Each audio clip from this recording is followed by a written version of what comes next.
Zak Baruch. Good morning, everyone. Shavua Tov. We're continuing the Shemesh Shema again.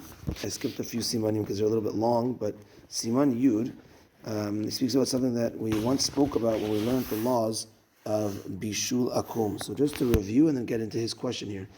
Bishul Akum is which literally means the cooking of a non-Jew, was a rabbinic gezerah from the time of the Gemara, that we're not supposed to eat food that was cooked by a non-Jew, even though it's kosher food.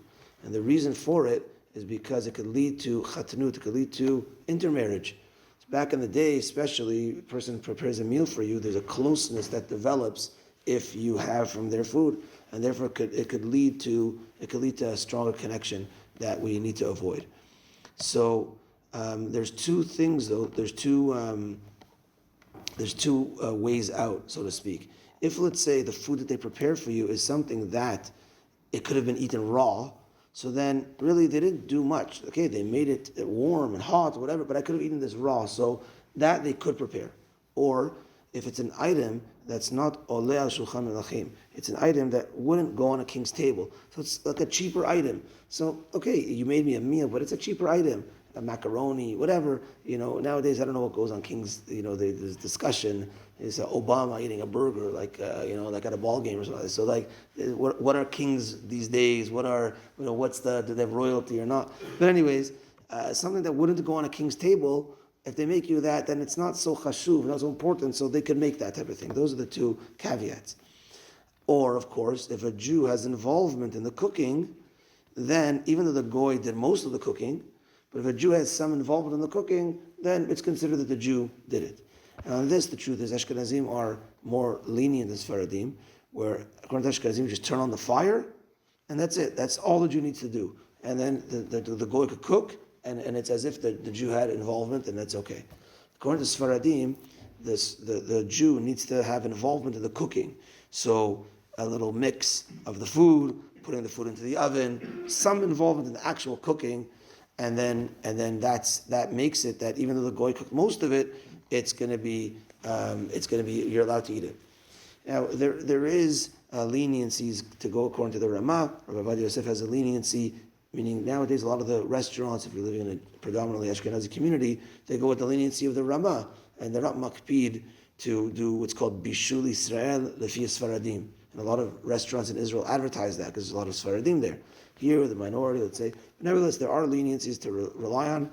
Rabbi Vadia speaks about this, and not to worry, you can eat at the local kosher establishments. The question that Rabbi Shalom Assas speaks about is Sufganiyot. Sufganiyot, if it, let's say, was totally done by a goy, not the fire that was on, nothing like that, totally done by a goy, again, it's always kosher item, the actual kosher recipe, kosher food, the actual food is kosher, but they cooked it. So is that considered that it's like a food, or is it considered like a bread? Because when it comes to bread, that's what's called pat akum, bread of a goy, where there's also a gezerah not to have, meaning if the ingredients are kosher, but it's totally made by a goy, there's also, we need to put on the fire, we need to have involvement. But there's a leniency of what's called pat paltar, bread from a bakery, that they're not making it for you specifically. They're making it, they have a bakery, you go and you buy it at the bakery, so therefore there's no real connection there. So there is a leniency there. So is Sufganiyot, let's say that was made by a baker for a bakery, is that considered like a bakery bread, a non-Jewish bakery bread, or is it considered like a food item, and that would be Bishul Akum and not allowed to eat it? And he rules that actually stringent, because we don't make hamotzi on Sufganiyot. It's not considered a bread, and therefore it's considered like a cooked item. And therefore, if a goy would make a Sufganiyot fully and that he wouldn't have any involvement in it, it would be asur to have. This reminds me of a story that my father told me when he was in Morocco with Rabbi Yasayag. They had binyeh.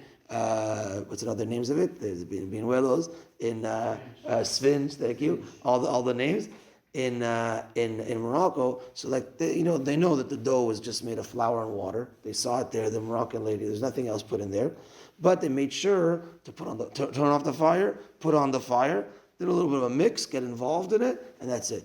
So even though you might say maybe this is pat paltar, maybe this is like bread from a bakery where you could be even more lenient because she wasn't making them just for them; she was making them for the bakery. No, they still got involved to turn on the fire and mix it a little bit, and so that's those Sufganiyot are like the Moroccan Sufganiyot. So you could say the same type of thing. Okay, that's that for today's halachot. I think it was a good recap of Pat Akum and Bishul Akum as well. We want to wish the Bachurim that were with us the last little bit, Nesiyah Tova, Hatzlacha Rabba, Laaretz, you're going back to Yeshiva. Ashrechem, tell your friend as well. Minchat tonight and all week long at 6 p.m. Have a good day, everyone, and Shavua Tov.